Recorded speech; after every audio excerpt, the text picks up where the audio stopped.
So now we're seeing conservative protesters coming up and doing something, we mentioned this earlier in the show, that's, as far as I can tell, rather unprecedented, at least in this culture war that we've seen over the past several years. First of all, when I started covering, actually, let me make sure I give you guys the context before I get into this. The Independent reports, protesters attack police with pepper sprays. They try to storm Oregon Capitol. Stories from a couple days ago. 2 people arrested on charges of trespassing and assaulting an officer. It was bear spray. And these were conservatives using bear spray against police while entering the building. So they say about 300 members of the Proud Boys, Patriot Prayer, and other groups arrived at the Reopen Oregon rally, calling on Governor Kate Brown to lift pandemic restrictions as lawmakers met in a special session to discuss stimulus and vaccination distribution measures. I've been covering this stuff since 2011. I've been on the ground at protests since I was a teenager, going down in Chicago to these, anti-Iraq war stuff, anti-Afghan war protests, and just really complaining all the time. And when I started covering Occupy Wall Street, I never saw a conservative protest. You'd see like Tea Party stuff. And that was, I went to DC once and I saw a bunch of lawn chairs and it was a bunch of conservatives and Republicans waving little American flags. And I was like, that's a protest. Yeah. Well, it was effective for them for sure. They played it smart. They played it better. And meanwhile, Occupy was very physical, nonviolent civil disobedience mixed with what they call the diversity of tactics, which really sullied and soured the whole thing. But over the next several years, we started seeing, Proud Boys come out. I remember going to Berkeley and seeing Proud Boys, and it was like I was like, well, Proud Boys are out here, like they're just like drinking with Gavin and doing their videos, and now they were on the ground. Now they were actually fighting with Antifa, and I remember I was in front of Trump Tower, and there was a Trump supporter who's just regular guy, regular clothes, and they were protesters, and I was talking to him, and he said he was a Trump supporter, and I said, why aren't you protesting? Why aren't you coming out and supporting your president? And this is years ago, and he was like, oh no, I can't do anything like that. Mm-hmm. So I remember the first time I saw it, I think it was in Boston when I saw a march of Trump supporters chanting, whose streets, our streets. And I laughed and I'm like, that's what the left says. Now you got conservatives organizing, marching in protests. I'll tell you what I haven't seen. I have seen Antifa throw bricks at cops, throw Molotovs at cops. I've not seen them pepper spray cops. Certainly I think the Molotovs are way worse. But it is fascinating to me.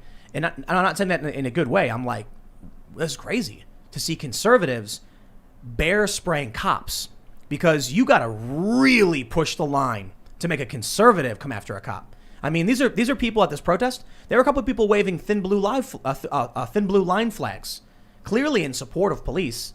Now someone there sprays the cops down with bear mace because these cops were barring them from a hearing they were legally allowed to enter. So windows got smashed, cops shoved people back, a couple people got arrested. I'll tell you, we do hear in the media a lot fears about what the right will do if they finally feel oppressed and they're going to push back. And I'm like, it's a good point. The problem is they bring it up when no conservative is doing anything. Like Antifa comes out, burns down a whole city, and they're like, but they're the good guys. They're fighting, fascism. And conservatives are walking around with little American flags. Now you have the very serious question of if conservatives have finally said these officers who are violating the Constitution and keeping us locked down and barring us from a public hearing, if they're no longer on our side, why would we be on their side? And But also it's conservatives over the last year have suffered. Just America has suffered, but also conservatives are banned. Conservatives are canceled. For the last 4 years, they made conservatives out to be conspiracy theorists. They called us names, deplorables, chumps, you name it. I mean, every conservatives are constantly. I mean, look at what Antifa did to elderly conservatives who walked out of the Republican National Convention and back to their hotels on the last night in Washington, D.C. This country has been under attack by the radical left for the better part of a year, and conservatives have sat back and done nothing but take it on the chin every single month. And so I'm not saying, I don't like violence. Violence is unacceptable on either side. But we are in the middle of, I think, one of the greatest constitutional crises that we've ever experienced in this country. Conservatives already feel like they don't have a voice. This is what's happening when free speech and the First Amendment is essentially canceled or free speech is suppressed. Bad things happen. And part of and I think that's part of what we're seeing here today. Those conservatives in Oregon, got in the fight with the cops out there. They were unconstitutionally denied their right to a public hearing. Again, and they're not violent. They're not violent. They certainly some of them got violent, but it's very different from if a bunch of like Antifa people show up wearing all black. They typically act a fool and they start threats, and you say, take off your mask and hoodie and glasses and you can come in the building. I'm fine with that. If someone wants to protest and come out and yell rabble rabble and they want to wear sunglasses, a mask, and a hoodie, that's fine too. You want to commit a violent act, that's not okay. But what's crazy now is Antifa fights cops. They fight cops. We got that video. I was out of like Seattle, I think. They threw a Molotov at cops. That's crazy. I mean, they're not just talking about trying to kill the guy. They're talking. When you throw a Molotov at somebody, you're not just trying to commit murder. You want to make sure they suffer the whole way through, and if they survive, they have permanent injuries for the rest of their lives. That's psychotic. Now conservatives who typically and spent the whole year defending the police, they're mad at them. The police need the support of anybody they can get, especially when, against the wishes of many of the members of the public, they're defunding police. Minnesota, this is hilarious. City council votes to abolish their police department. All of a sudden, crime rate starts skyrocketing. Locals start calling their city council members saying, what's happening? Why aren't the police responding to calls anymore? They come into an emergency meeting. Okay, we got to go backwards. We want to do over. It was a mistake. It was a mistake. They're doing it even though people are saying not to. And conservatives the whole time have been saying, back the blue, defend the police, not defund the police. But what happens when the police don't get that support? Because the police are the ones now who are shutting down businesses. During the riots in June, Antifa were destroying small businesses and burning down buildings. Well, now the videos I see in big cities, they're Democrat cities, mind you. It's the police doing it. It's the NYPD who stood in front of that bar in Staten Island and basically looked the guy in the face and said, you have no constitutional rights because we say so, and we'll arrest you if you try and let people into your building. The First Amendment says peaceably assemble. It doesn't say why. If I want to peaceably assemble to, play marbles or whatever, I'm allowed to do it. If someone says I'm going to open up my business, I have a right. I have a right to open it to the public. He has a constitutional right to publicly assemble. The police barred the building. Who are those cops to violate the Constitution that way? Well, I mean, this is part of the reason why I say that the police should not follow unconstitutional orders. They certainly in the Commonwealth of Pennsylvania, we've not experienced. I mean, I've not seen or had experiences like that. In fact, most of the cops that I've come into contact with, they loathe the orders. In fact, we've had some sheriffs come out and say simply, we're not gonna enforce them. Good. The government does not have a right to deny your ability to make a living. The government does not have a right to tell you what you have to wear in your own house. The government doesn't have a right to tell you how many people you can have in your own house. Yep. So if you're a police officer and you get a call and maybe a neighbor tells on you, you get a call and you show up to someone's house and they got a couple people in their house, you shouldn't be enforcing unconstitutional orders. And exactly, they're orders. They're not laws. There's no statutory backing to this. It was some governor or mayor just saying, do it. And there are cops who are doing it. And also, can we also just have a conversation about in Pennsylvania, we're locked down again. Governor Wolf locked us down. He shut down restaurants and indoor dining. But, first of all, there's absolutely no science behind this, right? And you shutting down restaurants, you know what happens when you shut down restaurants? If anything, we should be opening up more restaurants to allow people to spread out more. But when people can't go out to a restaurant, you know what they do? They entertain at home. They go to their friends' houses. So if you're looking to stop the spread of COVID-19, and you actually look at some of the contact tracing research, it says 76% of the spread happens in people's own home. What you're doing by closing restaurants is shunting people back into their own homes, which, according to your own research, allows for the spread of COVID-19. Didn't the Supreme Court already rule that the first lockdown in Pennsylvania was the federal court, and then another judge took it up and struck it down. We've got so many experiences with the court systems, but. Let me show you this from Vox.com, December 10th. Southern California sheriffs are refusing to enforce stay-at-home orders. It's these big blue cities. So this is another reason why I'll always say the ACAB people are wrong. Somebody commented. I made a music video in November, and it's called "Will the People." You can check it out. But it's about the cycle of authoritarianism and violence. And someone commented, it was really funny. They said, you made an entire video showing how the bad guys are the police and like the people are rising up against them to remove the dictators and they're always backed by the cops. And I'm like, when you have blue areas, when you have Democrats and the police there don't care about the Constitution, yes, you have a problem.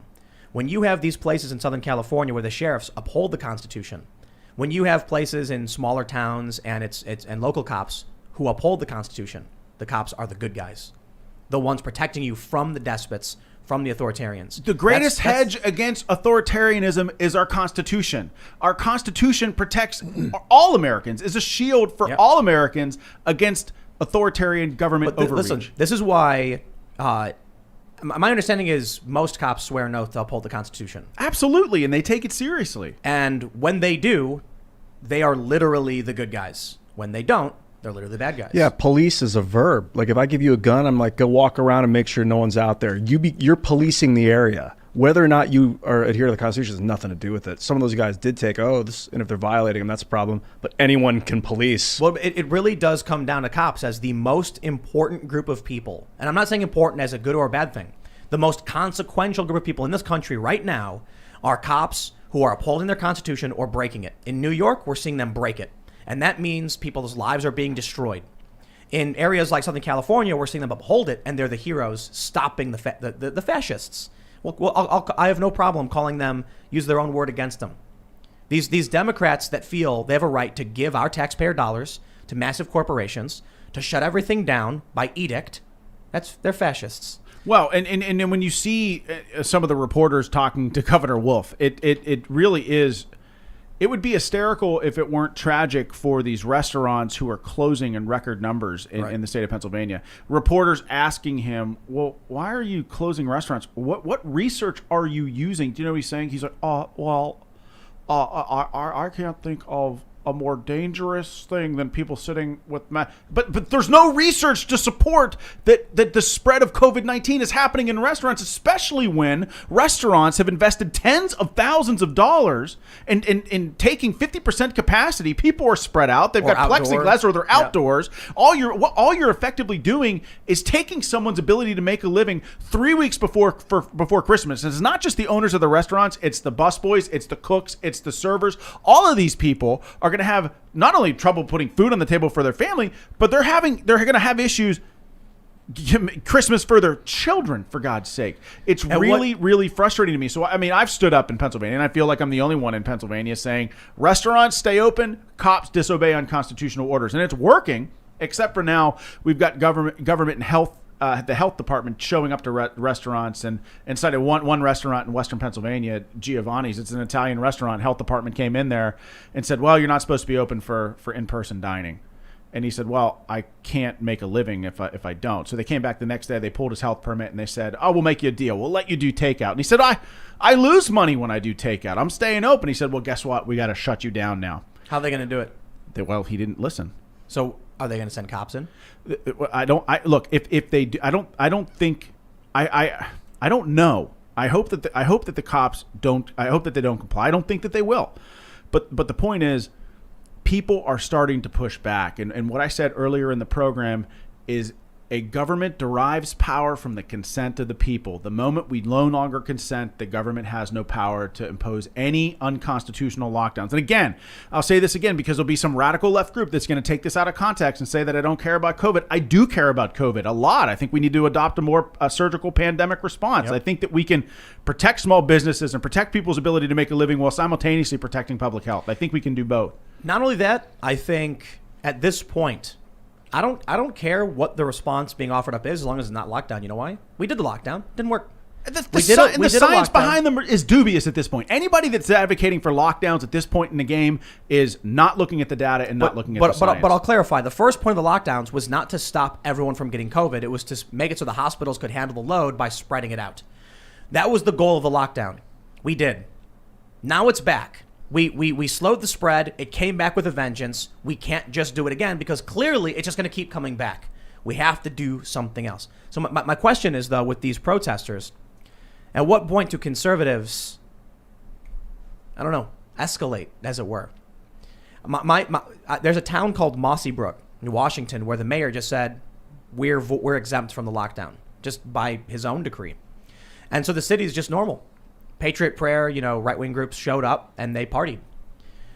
I think, people, what the government is doing is risking the loss of their legitimacy. When you have police in New York and other big cities violating the Constitution, well, then people feel like the government is illegitimate. When you have police officers who defy the elected government, like in Southern California, to defend the Constitution, then people are going to start feeling like their elected government is illegitimate. If the Constitution is not being protected, or the governors are trying to rip it apart, then people are going to lose confidence. At what point do we start seeing small towns and right-wing groups just set up their own checkpoints or whatever and say, you have no power here, to like the cops? Or when they go hungry, when they start going hungry, they'll go God, crazy. I hope that never happens. I think we can avoid all of that by simply disobeying the orders, period. The most effective way.